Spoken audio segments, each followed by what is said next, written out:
Hello dear students, welcome to my channel.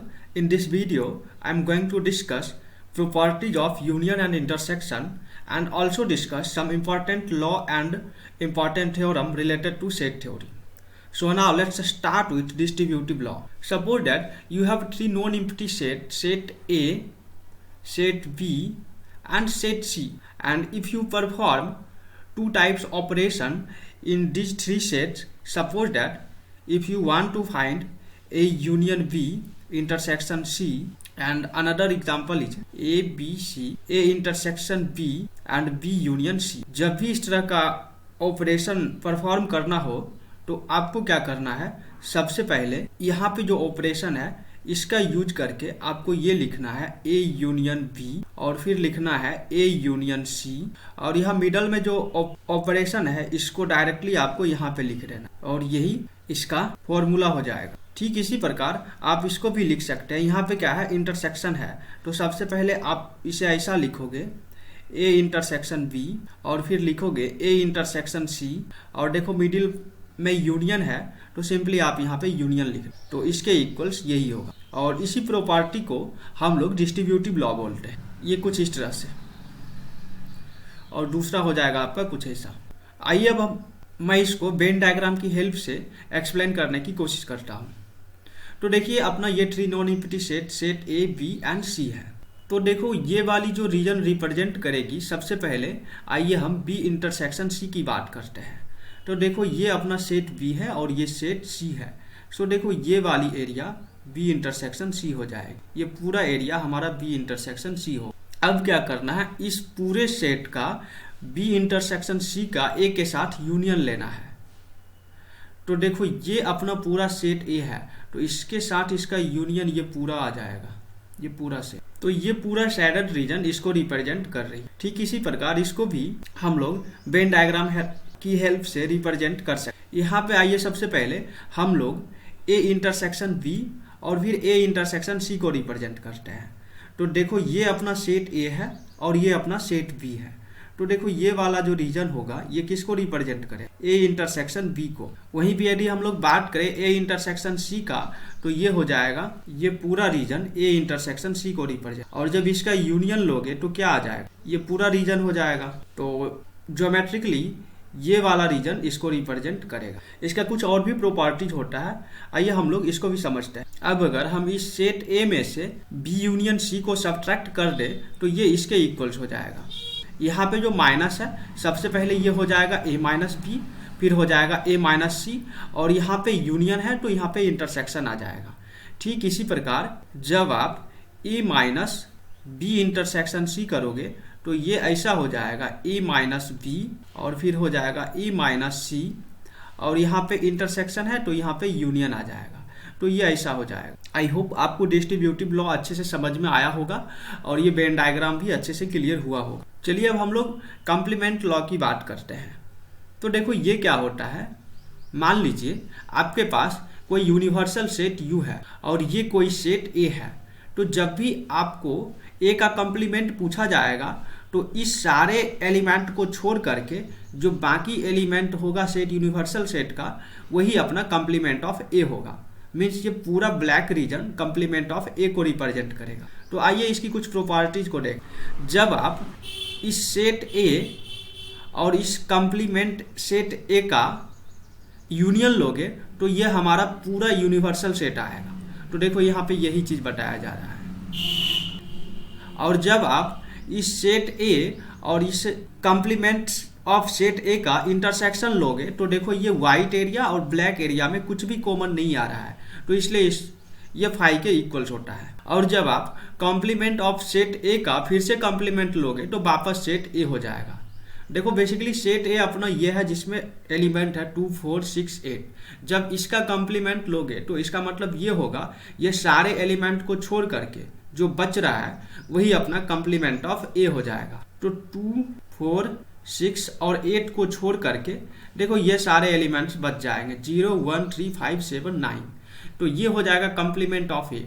But फिर से जब इसका कॉम्प्लीमेंट लोगे तो इसका मतलब होगा ये सारे एलिमेंट को छोड़ करके जो एलिमेंट बच रहा है वो हो जाएगा ए कॉम्प्लीमेंट ऑफ कॉम्प्लीमेंट। तो ये किसके इक्वल्स हो जाएगा, ये वापस से सेट ए के इक्वल्स होगा। और जब आप यूनिवर्सल सेट का कंप्लीमेंट लोगे तो कुछ भी नहीं बचेगा, because complement of universal set होगा कि जितना भी एलिमेंट यूनिवर्सल सेट में है उस सारे एलिमेंट को छोड़ के जो भी एलिमेंट बचेगा वही यूनिवर्सल सेट का कंप्लीमेंट होगा। तो इसमें जितना भी एलिमेंट है ये सारे को छोड़ करके कुछ भी एलिमेंट नहीं बचेगा, तो ये इसका फाई हो जाएगा। और ठीक उसी प्रकार फाई का कंप्लीमेंट यूनिवर्सल सेट होता है। चलिए अब हम लोग बात करते हैं De Morgan's law. So basically De Morgan's law क्या होता है, मान लीजिए आपके पास दो non empty set A and set B है, और जब आप इसका यूनियन कैलकुलेट करते हो और फिर वापस से इसका कॉम्प्लीमेंट निकाल लेते हो तो बेसिकली ये इसके इक्वल्स हो जाएगा, ए कॉम्प्लीमेंट और यहाँ पे यूनियन है तो ये पलट के इंटरसेक्शंस हो जाएगा और बी कॉम्प्लीमेंट इसके इक्वल्स हो जाएगा। ठीक उसी प्रकार जब यहाँ पे इंटरसेक्शंस होगा तो तब इसका जब कॉम्प्लीमेंट लोगे तो ये हो जाएगा ए कॉम्प्लीमेंट, और यहाँ पे इंटरसेक्शन है तो ये हो जाएगा यूनियन बी कॉम्प्लीमेंट, और इसी को हम लोग डिमॉर्गन्स लॉ बोलते हैं। आइए एक एग्जाम्पल की हेल्प से इसको और भी अच्छी तरह से समझने की कोशिश करें। सो मान लीजिए अपना ये एग्जाम्पल्स है, इसमें कोई सेट यू यूनिवर्सल सेट है जिसका ये सारा एलिमेंट्स है, और कोई सेट ए है जिसका ये दो एलिमेंट्स है 2 एंड 3, एंड हमारा कोई तीसरा सेट बी है जिसमें 3 एलिमेंट्स है 3, 4, 5। तो हम लोग को क्या करना है, कॉम्प्लीमेंट ऑफ ए कैलकुलेट करना है। सो कॉम्प्लीमेंट ऑफ ए का मतलब क्या हो जाएगा, ए में जो एलिमेंट्स है ये सारे एलिमेंट्स को छोड़ करके जो बचेगा वही कॉम्प्लीमेंट ऑफ ए हो जाएगा। तो देखो 2, 3 को छोड़ करके यूनिवर्सल सेट में क्या बच रहा है, वही अपना कॉम्प्लीमेंट ऑफ ए हो जाएगा। तो ये हो जाएगा 1, 4, 5 और 6। ठीक इसी प्रकार जब आप कॉम्प्लीमेंट ऑफ बी कैलकुलेट करोगे तो ये हो जाएगा, इसमें जितना भी एलिमेंट है इसको छोड़ करके, तो बी में क्या है 3, 4, 5, तो इसको छोड़ करके क्या बचेगा, वही अपना बी कॉम्प्लीमेंट हो जाएगा। तो यहाँ से हो जाएगा 1, 2 और 6। अब क्या करना है, A complement intersection B complement calculate करना है। तो ये दोनों का इंटरसेक्शन ले लो, तो इसमें क्या कॉमन आ रहा है, सिर्फ 1 और 6 कॉमन आ रहा है, तो यहाँ से ये आ जाएगा 1, 6। देख सकते हो यहाँ पे 1 दोनों में है और यहाँ पे 6 दोनों में है। अब क्या करते हैं हम लोग, simply A union B calculate करते हैं। तो देखो ए यूनियन बी क्या हो जाएगा, ए यूनियन बी जो हो जाएगा ये हो जाएगा 2, 3, 4, 5। 3 2 टाइम्स है तो इसको सिंगल टाइम से लिखना है, बिकॉज सेट का डेफिनेशन है कि कोई भी एलिमेंट रिपीट नहीं होनी चाहिए। तो ये ए यूनियन बी हो गया। अब क्या करना है, इसका कॉम्प्लीमेंट कैलकुलेट करना है। तो इसका कॉम्प्लीमेंट मीन्स जो 2, 3, 4, 5 है इसको छोड़कर, सो 2, 3, 4, 5 ये सब को छोड़ करके क्या बचेगा, सिर्फ 1, 6 बचेगा। तो यहाँ से हम लोग को क्या मिल जाएगा 1, 6। अब यहाँ पे ये पूछा जा रहा है कि आप दिखाइए कि ये दोनों आपस में इक्वल है। तो देखो ए यूनियन बी का कॉम्प्लीमेंट 1, 6 आया है और ए कॉम्प्लीमेंट बी कॉम्प्लीमेंट कितना आया है 1, 6 आया है। तो ये दोनों आपस में इक्वल्स हैं, यही दिखाना था हमें। तो मैं आशा करता हूँ कि डिमॉर्गन्स लॉ आपको अच्छे से समझ में आया होगा और ये वाली एग्जाम्पल्स भी समझ में आया होगा। आइए कुछ और भी इंपॉर्टेंट थ्योरम्स को देखते हैं। जैसे मान लीजिए कोई सेट ए और सेट बी है, जब आप इसका पावर सेट का इंटरसेक्शंस कैलकुलेट करोगे, मतलब जब आप directly power set of A intersection B calculate करोगे, वो जो आएगा वो ये दोनों के इंटरसेक्शंस के इक्वल्स आएगा, और वहीं पे जब आप उसका यूनियन लोगे तो ये इसका एक सबसेट हो जाएगा। ये थ्योरम ज़्यादा यूजफुल नहीं है यहाँ पे 11th की पॉइंट ऑफ व्यू से, बट प्रोबेबिलिटी में ये थ्योरम यूज होगा, तो इसलिए यहाँ पे मैं कोई एग्जांपल्स नहीं कर पा रहा हूँ। आइए इस प्रॉब्लम को सॉल्व करते हैं। तो देखिए ये बहुत ही अच्छा क्वेश्चन है। इसमें क्या बोला जा रहा है, यू कोई यूनिवर्सल सेट है जो कि सेट ऑफ ऑल ट्रायंगल को रिप्रेजेंट कर रहा है, और कोई सेट ए है जो एंगल को रिप्रेजेंट करता है, वैसे ट्रायंगल का एंगल जिसमें कम से कम एक एंगल 60 डिग्री ना हो, मीन्स डिफरेंट फ्रॉम 60 डिग्री।